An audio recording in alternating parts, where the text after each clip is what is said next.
Hey guys, welcome to Jan's Opening Clinic, Season 23, Episode 2. I'm Jan Gustafsson. I used to be famous chess grandmaster.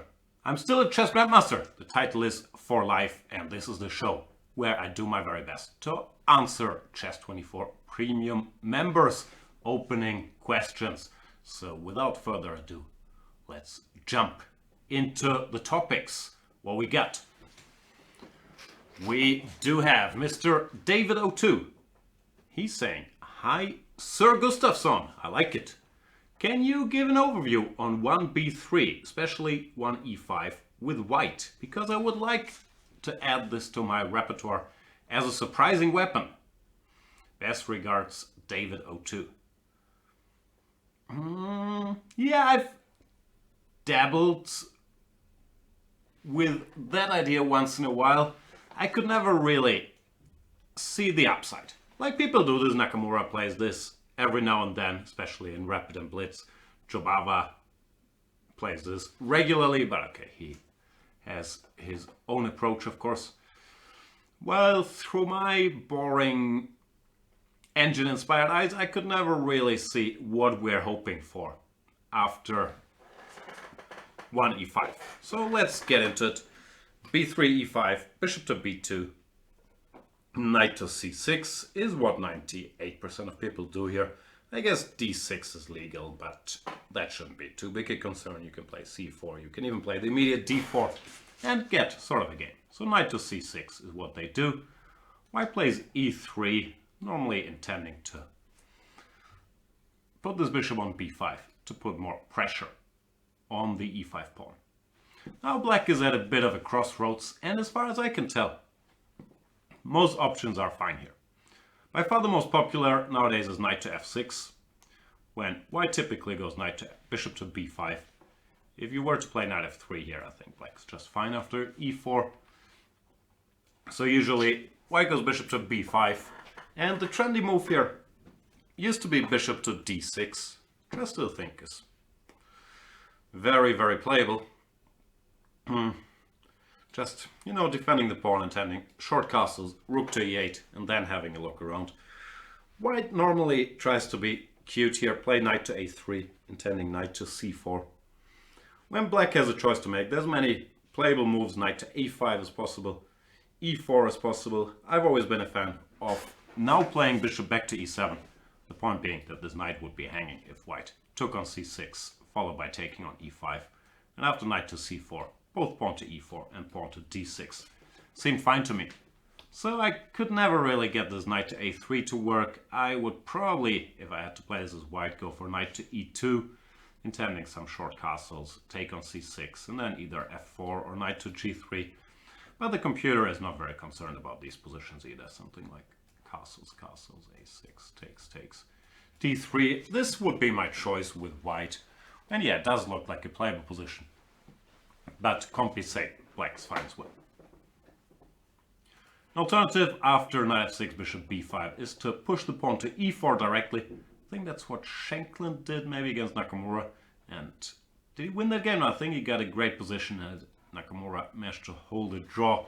But there's also a very logical move, just removing this pawn from being captured and not blocking in our own d-pawn by going bishop to d6. And yeah, theory is something like f3, a6, takes. Once again, as far as I can see, black is doing pretty well. So this is a line, yeah, which you can expect quite regularly. This is what most people play, and where I would not really know where I would want to go with white. You can try looking into stuff like this, but it's very hard to believe this is great for white. Then, yeah, worst case scenario, I'm not sure if you're attracted to this, you can always play some c4 and try to get some sort of reverse Sicilian, where objectively, once again, and black should be very fine after, let's say, d5, but against certain opponents, this might be a decent practical decision. What else is there? There's the move d5.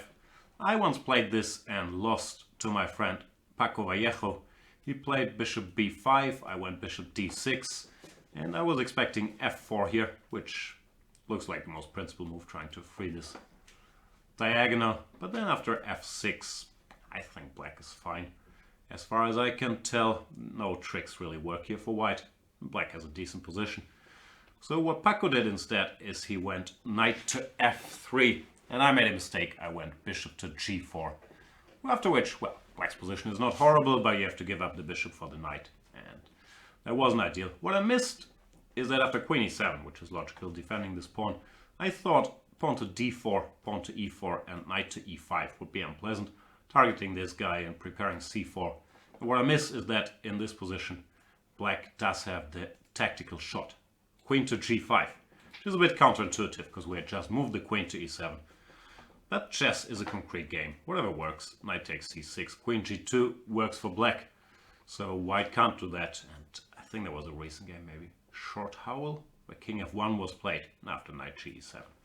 It's fairly clear that Black is in good shape. So instead of this d4, probably white should try c4 here.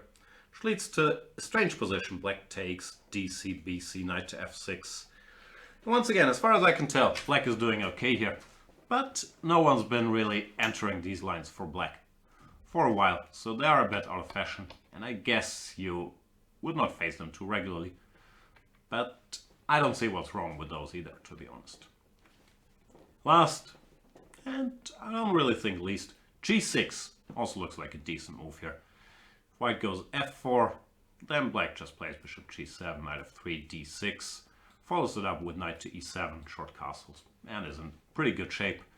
So I think the best White can do here is play some c4, bishop g7, maybe knight f3, bishop e2, short castles, knight c3, and d4, when you get some type of English position. That should be playable, but once again, it's hard to believe that White could be better here. So yeah, from a theoretical perspective, and that's not a big surprise because if not we would see this more often, 1b3 is not a big threat. Then again, a lot of Black players will not be ready for it and not have a fixed repertoire. So I'm not against it as a surprise weapon. I don't think White is worse or anything, and the positions are fresh and sort of unclear. But yeah, you can't expect an opening advantage, which is also not too surprising because e5 followed by knight c6. Blocking in this bishop does not look like Black has really done anything wrong. Of course, other moves are possible, like g6, I think is decent, bishop b2, knight f6, when once again, I think White should play some c4, g3, or c4, e3, because his bishop takes f6, ef, c4, d5, as far as I can tell, it's just fine for Black. Yeah, d5 is also legal, bishop b2, neither bishop f5 or bishop g4 or knight f6. But d5, abstractly it always struck me as somewhat less logical because we're not really fighting against this bishop on the long diagonal, even though it doesn't mean it's a bad move or a bad position for Black, but somehow I always felt like e5 was a more challenging move than d5 from White's perspective. Anyway, that's all I got on 1b3. Not a big fan, but as mentioned, if you want to use it as a surprise weapon, knock yourself out. What else do we have? Crispyambulance is saying, hang on, though if Magnus is now Magzi that's Magnus's username on Chess24, I guess your new handle should be Gustafsson Ion. Ah, Gustavo Ion reference, I like it. Speaking of Magnus, you guys have probably heard this, but if you are watching this show live or when it comes out, then you still have the chance to check out Magnus's Banter Blitz on, when is it? Friday, 6 p.m. March 8th is that Friday, where Magnus Carlsen, the world champion, plays against Chess24 users, so that should be pretty good. That's my way of planning things. Pretty good. And back to Mr. Crispyambulance. What is the status of 3 knight takes e4 in the bishop c4 Vienna? Does it hold up? And what about the Frankenstein Dracula variation subline? That is a cute name, right? I think people mainly like it because of the name. I noticed Duda played down it against Nakai in St. Louis recently, but avoided the FDV Frankenstein-Dracula variation with bishop b3, bishop e7, rather than knight c6. But would he have played knight takes e4 at all in a slower time control? Also, the recent Soloviev-Ovechkin book, both book considered bishop e7 to equalize and recommended taking on e5 immediately, rather than retreat the bishop to b3. What's your take, or should I stick to the standard 3 knight c6 against the Vienna? At least you are pretty much determining the direction the game is heading with knight takes e4. Thanks. Alright, so we're talking knight takes e4 from black's perspective, if I understood this correctly. e4, e5, bishop c4, knight to f6, and knight to c3. You won't see this move very often at the highest of levels, where people, if they get this position, pretty much exclusively, or most of the time, will play d3, not to allow any knight takes e4 shenanigans, and also not to commit this knight to c3 just yet. But let's go there. Knight c3, and the question is knight takes e4. I think knight takes e4 is fine, and I would probably play it. Of course, nothing wrong at all with knight to c6 either. White goes d3, and you choose between bishop b4 or knight a5, which, yeah, are also both very playable lines. But we are here to discuss. Horsey takes e4, queen to h5. Obviously, the point is knight takes e4, d5, which is fine for black, or better for black. Bishop f7, king f7, knight e4, d5. Generally, does not work from white's perspective either. So queen h5 is what they do, attacking this guy and this guy. Black is forced to play knight back to d6, and white is at a crossroads. If I understood correctly, queen takes e5 was the recommendation in the book you mentioned. Queen e5 is just equal. It's not the most exciting position. Black is forced to play queen e7, bishop e7, bishop b3, and black has to solve the problem of this knight. But if you do that, you play knight to f5 here. That's a good move, intending to follow it up with c6 and d5. Then yeah, the position is completely equal. Black does not have a single problem here. And I think there's still enough play to play such positions for a win, let's say, against a slightly weaker opponent. I wouldn't consider it dead, but obviously it's a fairly equal position. So queen e5, yeah, equalizes, but it's not critical.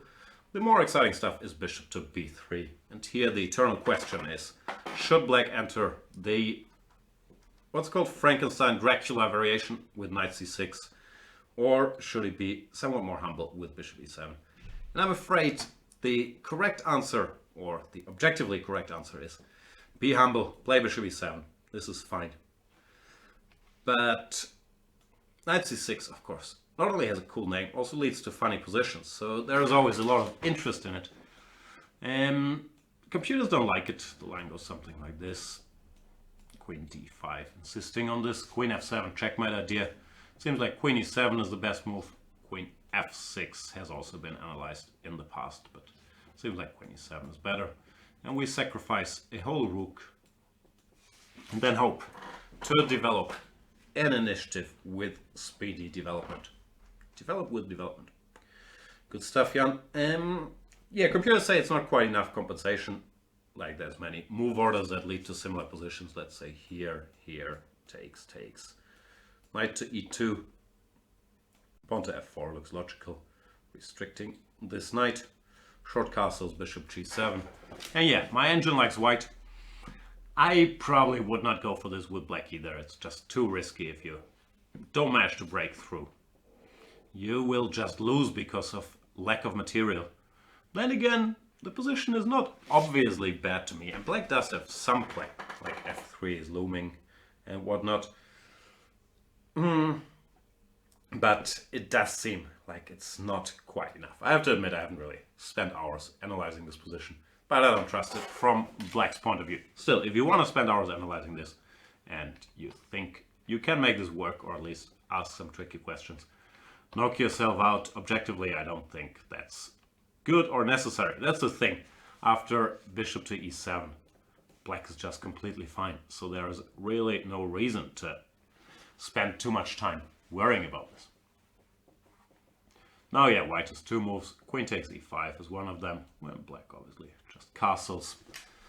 Then knight c6 will come. I think there's been a game Karanagiri, knight c6, queen f4, knight a5, bishop d5. Oh yeah, compete once again. Not very impressed, says black is better here. Go b5, this knight can go here, b4, bishop a6 is coming, and the white pieces do look a little funny. So, nothing to be overly concerned about. And if after bishop e7 white plays knight to f3, then there is only one thing to know, which is you go knight to c6, defend this guy, and after knight takes e5 you go g6. This is important. Short castles, which looks natural, was worse, because now after short castles you can no longer go g6 because it runs into knight takes g6, so it's a little awkward. But if you start with g6, black has already solved all his problems. Knight takes c6, d takes c6, or b takes c, but I like dc, freeing the bishop. And black is somewhat better. Queen h6 is not really asking many questions after bishop g5. So, long story short, knight takes e4 is a good move. After this, I do believe bishop e7 is best. Queen takes e5 is a little dull, so if you have a feeling your opponent just plays this to simplify, you could make a case for keeping more pieces on board by starting with knight c6 here. But nothing wrong at all with knight takes e4. Frankenstein Dracula seems to be a bit too risky. Moving on.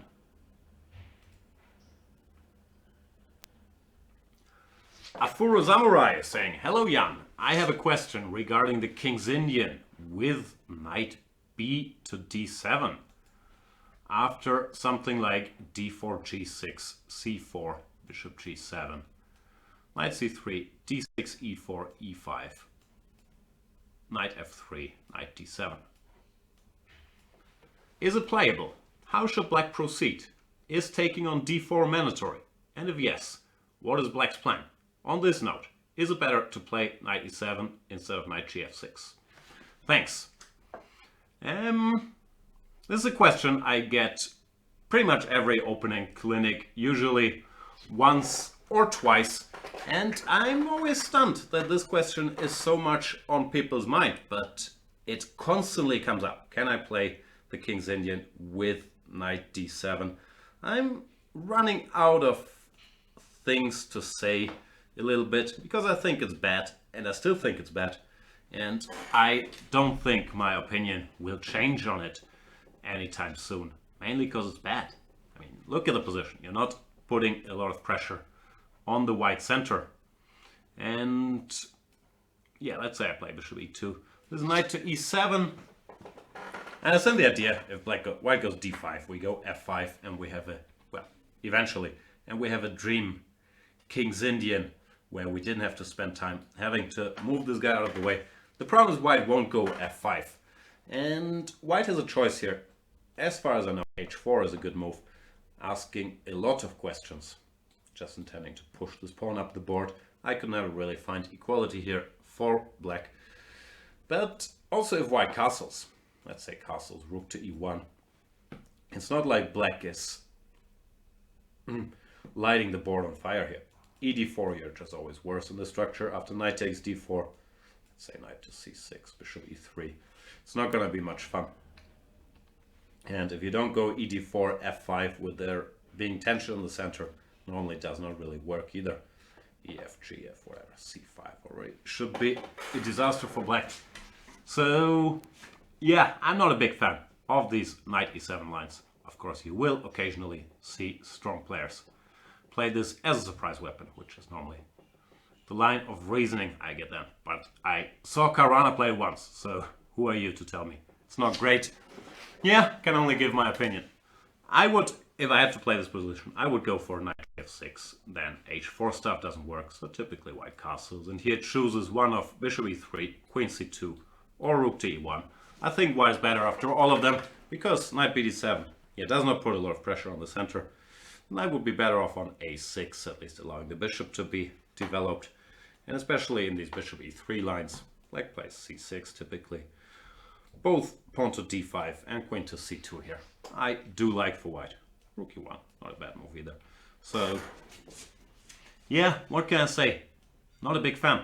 Queen c2 is another line intending rook to d1, where white is better. It is a line that, you know, sometimes, yeah, you can play, trying to play for a win. It does not allow white any direct simplifications. It does keep the pieces on board. But there is a high price to pay for it in form of, yeah, being worse, because this knight is on a passive square.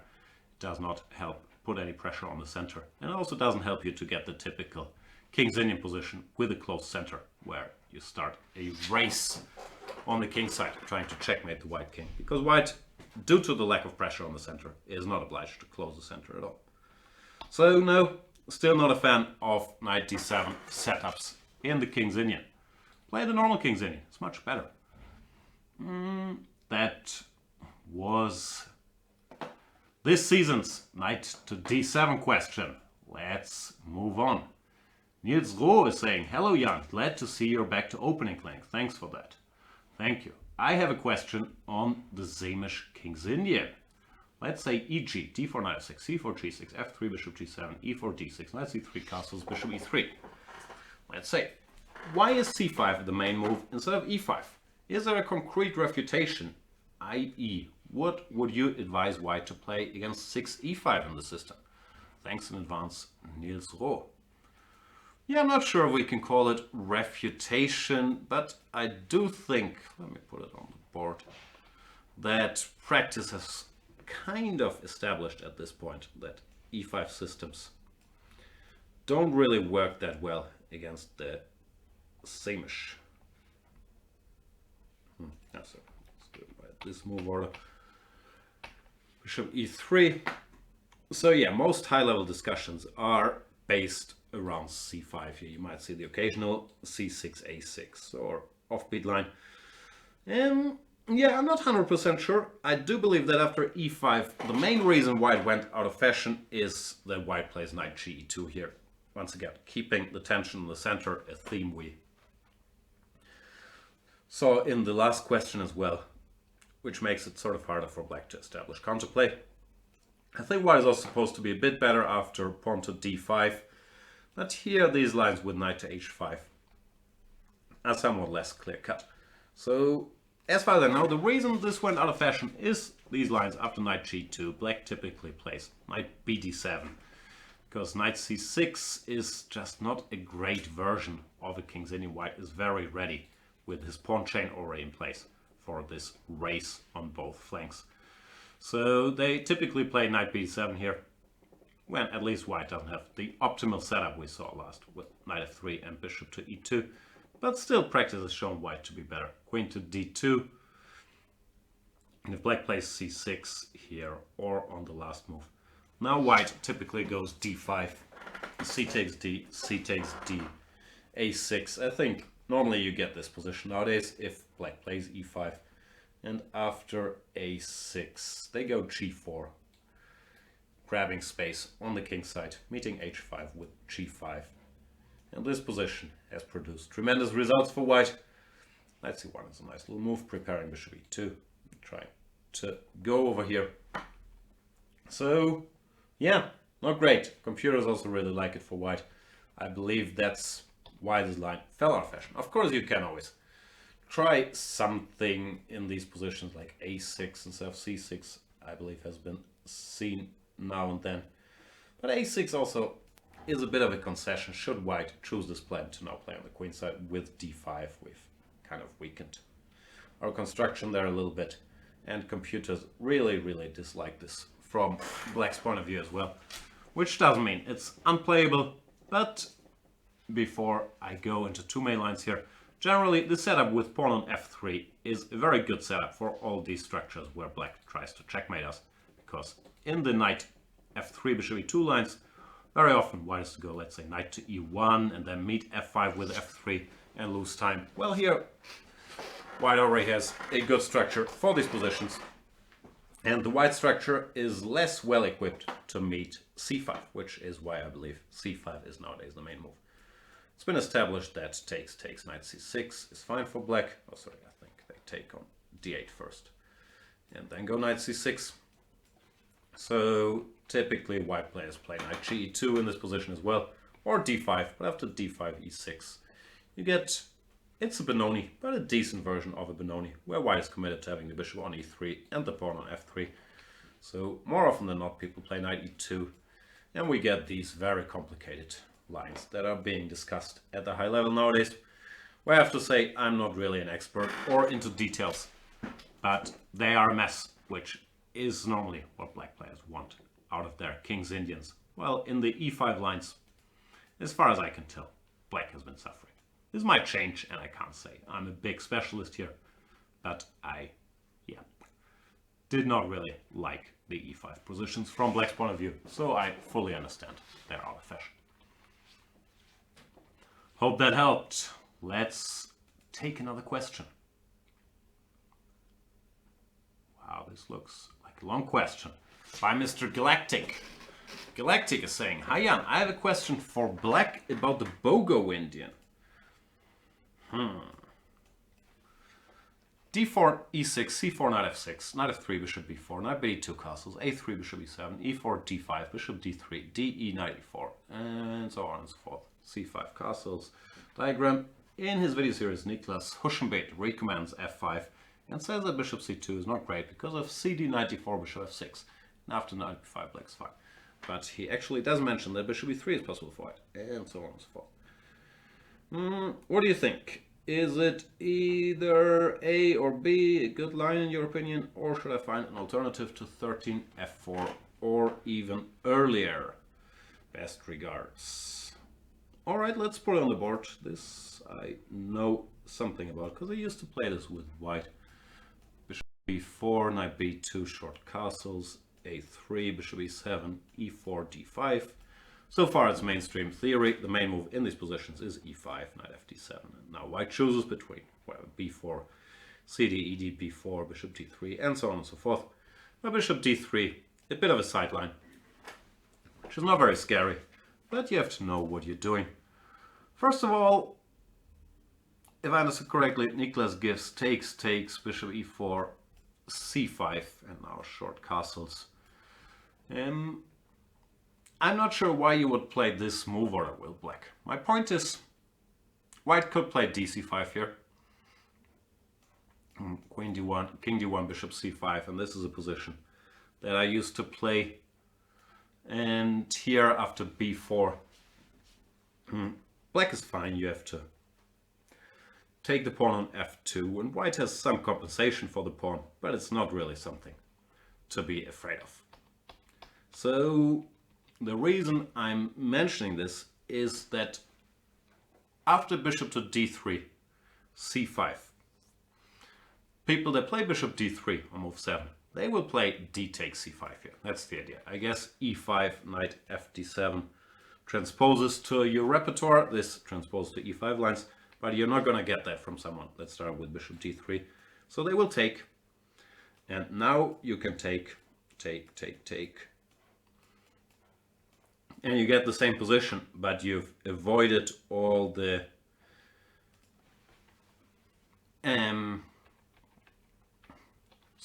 all the short castles shenanigans that you talked about. Takes, bishop e4, c5, short castles.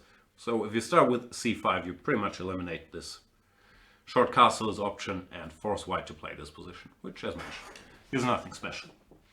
After short castles, in fairness, I think Niklas is correct from what I could see, that this line seems to be holding. It looks a bit strange to me, but whatever works. Chess is a concrete game. And after bishop e3, f4, here.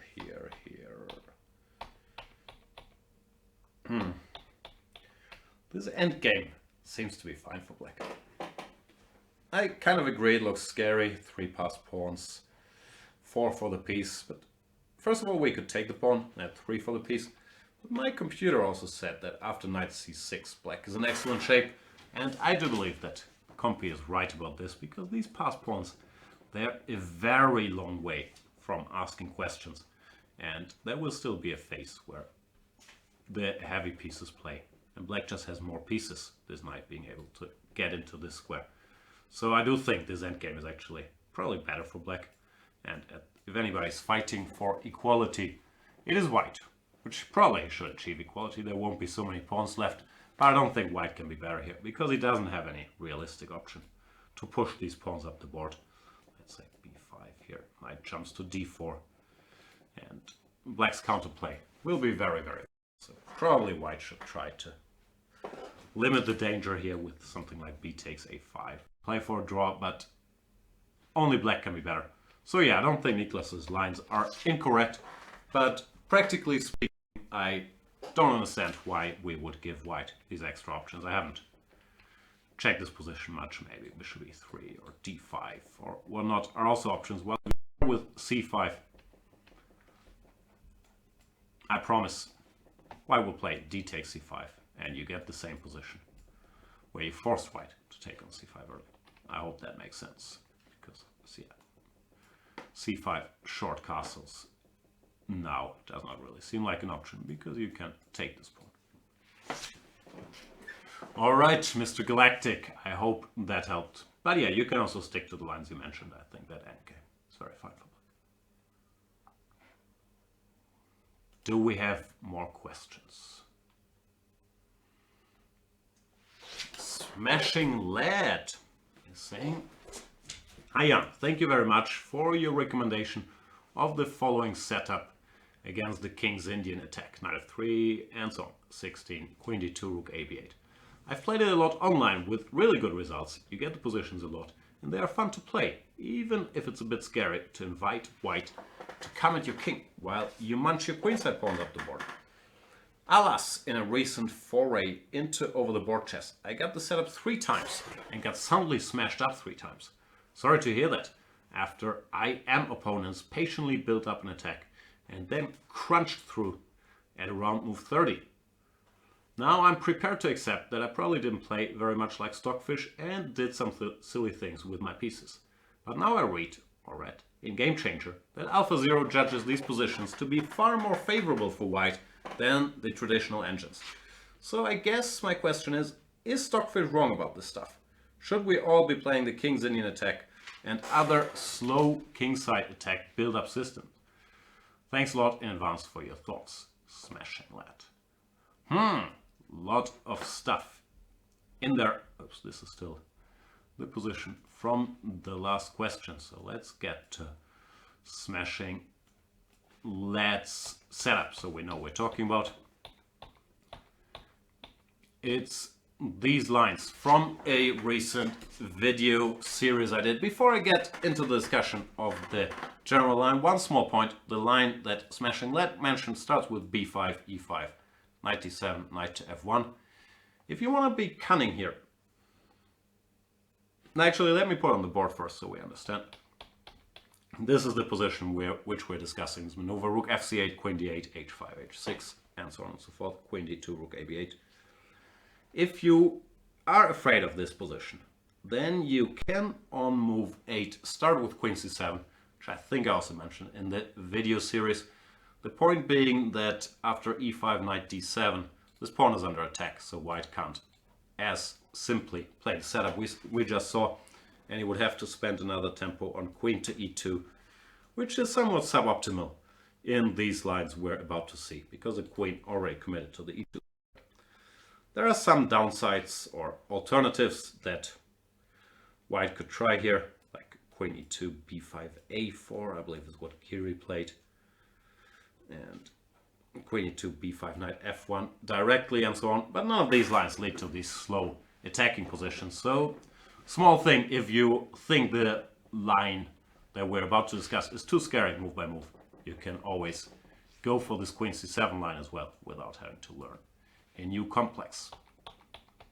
Now let's get to the discussion at hand. First of all, I also read Game Changer, and I don't think it's said that AlphaZero judges this position as better for white. The position that was discussed was sort of different.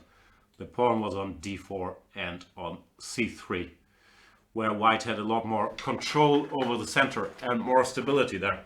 And yeah, I think that position did look scarier for black than this one here. If I recall correctly, Matthew mentioned that it reminded him of this setup, but he didn't say that AlphaZero believed this to be better for white. Still, I also had that thought that maybe, yeah, we've all been a bit hypnotized by Stockfish, thinking these positions are fine for black, and that there could be nasty long-term attacking plans here that I'm not aware of. I could not really make them work, but I do agree that it's a legitimate worry to have, and that should be checked a bit further. The line you gave, knight g4 to f8. Sorry, I'm not sure I had the right move order to get here. Probably it was knight e3, forcing queen. But we get the same position. Knight g4, bishop f8, queen d2, rook a b8. I stared at this a bit. I think I mentioned in the series that sacrifice on h6 don't work. So it would be useful to know how these evil IM opponents of yours checkmated you. The only plan I could really think of was to go knight h2 and then g4, g5, which is a bit tricky, but it seems to me that if black goes d5, d4 here, like freeing this bishop, and also preparing knight e7, followed by knight to d5 in some lines, he should be in pretty decent shape. The only idea I can see for white is to play g4, and here, once again, it's not AlphaZero, but Mr. Stockfish said, okay, now that your knight is no longer on g4, attacking this h6 pawn, situation has changed and you can go bishop e7, fighting against the only proper breakthrough that white has now. By going, intending to play g5, g5 I could not really get to work. You take on e5 and the tactics seem to work for black. So if there's no g5, I could not really figure out how white wants to break through if we play, like, say, king h1, intending rook g1. The black play should be extremely fast over here with c5, c4. And it's not so much move-based, you can always make a random move here and analyze this. But I do believe in the soundness of the black structure here, and that black is in time to create counterplay. I did spend quite some time checking these positions before the video series. Once again, it could be that I'm being led astray by Mr. Stockfish, who is also my main engine, but I do not think that this is one of these typical AlphaZero checkmate positions, because there's not as much stability in the center as he would like there to be. Still, it's a legitimate concern, and once again, I don't know what exactly happened in your games, and if you feel uncomfortable about these positions, I would advise starting with rook e1, queen to c7, when, yeah, in order to get the same type of position, white has to play this extra move, queen to e2, which is really not ideal for these structures. Right. Don't quote me on the move order, but something like this. And yeah, the queen on e2 is not great, and it will be even harder for white to generate an attack. The downsides I mentioned, but they're not crushingly bad either. So yeah, I hope that helped. I'm still not sold that the main line is bad for black, or that we will get checkmated there. But I did have the same thought when reading Game Changer. However, I don't really think it applies to this very line. Anyway, sorry that you lost these games, smashinglad, and best of luck with that line, I hope, where I said helped a bit. Let's see. What else we have? Crime. Saying, hi Jan. As I have the hope and belief that you probably will publish some updates on the Italian, I have a question about the Ragozin. So no hope and belief that I'll publish something about the Ragozin.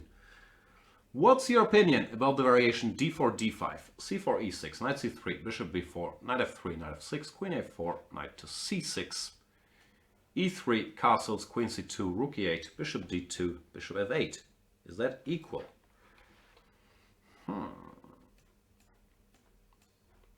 How are both sides' chances? I would guess if it's equal, the chances are equal as well. Do alternatives exist for black, which you like more after white's 7th move than rook e8, bishop f8? Alright, let's get into it. I do know a bit about the Ragozin. So queen a4 check, yeah, becoming more popular because white is quite stuck in cd, ed, bishop g5, or the direct bishop g5.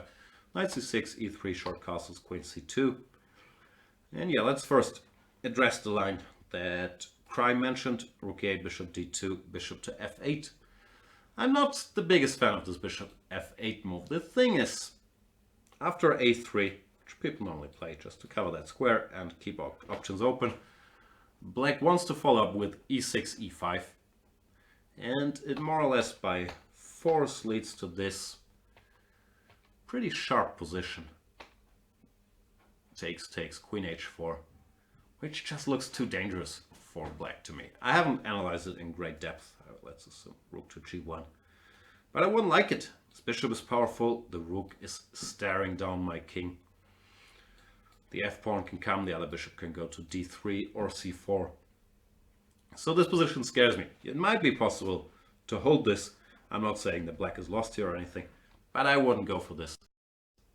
It looks like White has a bit of a head start with the open g-file, and I don't think there's a particular need for it.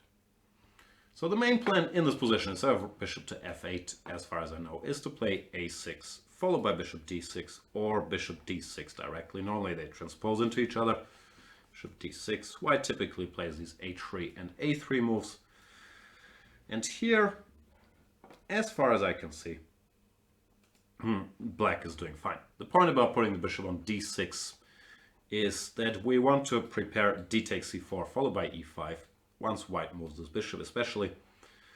And if White doesn't move the bishop, Black still has enough waiting moves. Bishop d7, rook b8, and so on and so forth. So after a3 here, you go bishop d7, bishop e2, dc, bishop takes c4, h6, covering the g5 square before going e5.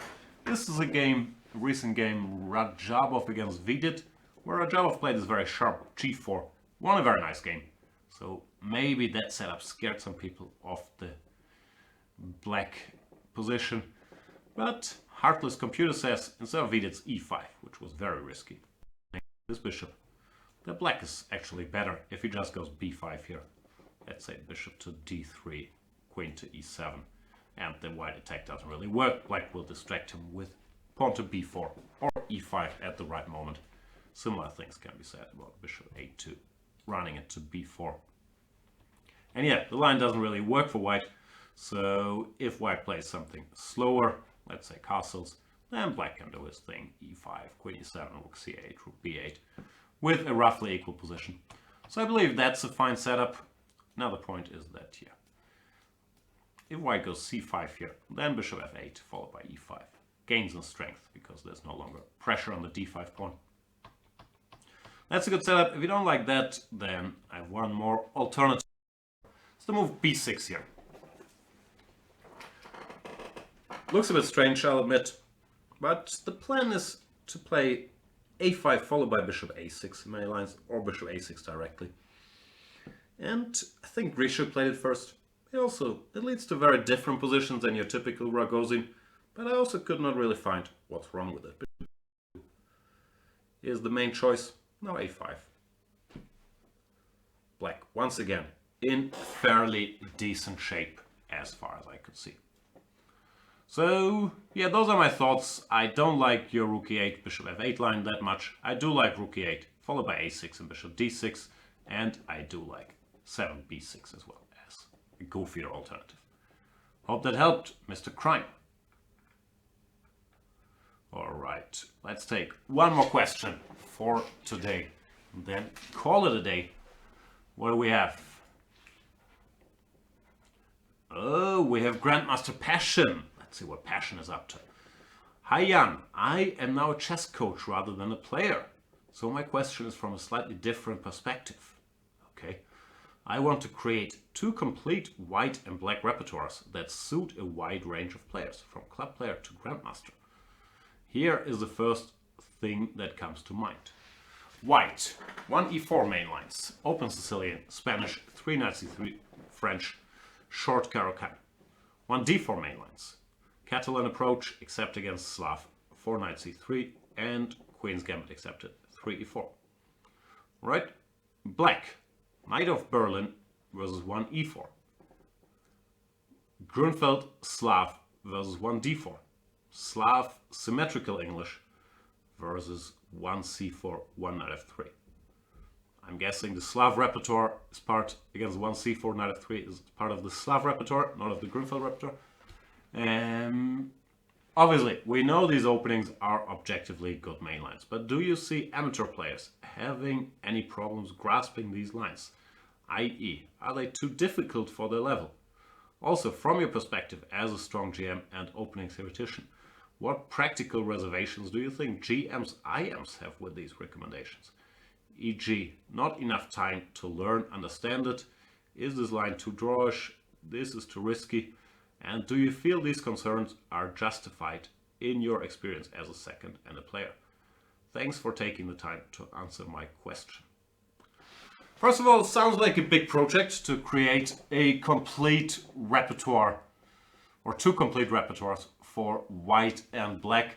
I personally don't really believe in white repertoires because, as we know, if you study any main line, black will normally be okay in the end. And after you've played your line once, be it against the Berlin or the Petrov or the Marshall or the Najdorf or whatever, very often you will have to change. Now I'm aware that many players, including Grandmasters, just keep doing their thing and they just keep playing whatever, the Italian or the Spanish and so on. But I've always been a bit at odds with the concept of like, here is a fixed white repertoire, stick to that and you'll be fine.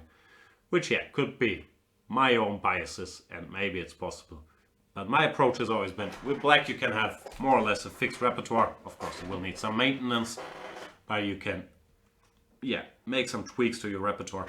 While with white I've always tried to be flexible, which I understand is a tougher approach to sell, but that's normally my beef when I hear I'm building this complete white repertoire based on this and that.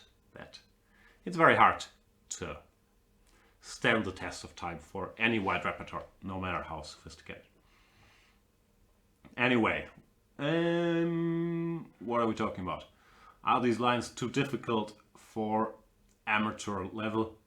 I've always been a fan of playing main lines, no matter at what level, because I do think that you learn more about chess, and to contradict myself, then you don't have to constantly learn new openings because you're already playing main lines and you might have to make tweaks or find some ideas, but you don't have to start from scratch every time because your opponents can prepare for your line and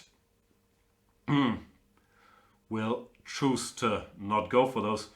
I think it will depend on the player. Like for me personally, okay, I'm not an e4 player, but I could imagine that some people would say, I really don't get all these weird closed French positions, even though my computer tells me they're better for white. And I would much rather play, for example, 3 knight d2, which strikes me as easier to learn, than 3 knight c3. Or another example in the Caro-Kann, similar logic, these 3 e5 positions. They're too closed and complicated for me, and I prefer to play knight c3 or whatever. Knight c3, d5, knight f3. Make that argument. Pretty much every line, so I'm not sure there's a one-size-fits-all. Same thing about d4 lines. I'm not sure how practical it is. I don't know.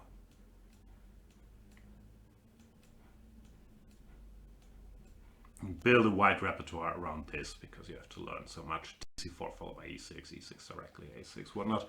But of course, it is a main line and it does sound like a very reasonable project. With black, I don't know. Well, we're on the Slav. Of course, the Slav is a good opening, but that is a concern that many people will have at every level, that the Slav does allow c takes d5, c takes d5, and even though one could argue that, yeah, these positions aren't dead, I have to admit that I also have that problem. If I play black against whatever, an opponent that I think will be happy with the draw, I often don't dare to play the Slav, because in the exchange Slav, it's often tough to make something happen. And to some extent you could also argue the same about the Grunfeld. First of all, in these g3 lines, of course black has a choice, but yeah, The most reliable is supposed to be this, and these positions aren't terribly exciting. And obviously in the mainline Grunfeld, white also has a ton of choices that more or less lead to forcing equal positions. So I guess if I was gonna be selling repertoires, and I have been, I would probably make one of them the Grunfeld and the other be based on e6, knight c3, bishop b4, or e6, knight f3, d5, which is the repertoire of most top players, and yeah, I believe gives black a bit more flexibility and avoiding this headache based on d5, c6. But yeah, good luck with your passion project. Yeah, I've voiced my two concerns. I don't really believe in white fixed repertoires. I do believe in main lines, and yeah, I guess you could quibble a bit with the choice of the Slav, but that's as long as it's a main line. A minor thing and a matter of taste. That's it for today. I hope you guys have fun building your own repertoires. I'll be back next week with more opening clinicking. Once again, the reminder that if you're watching this right now, don't miss Mr. World Champion Magnus Carlsen playing Bantam Blitz, free to watch for everybody, but only premium members can play against him on March 8th on chess24.com. That's it for today's opening clinic. Thanks for watching. Bye.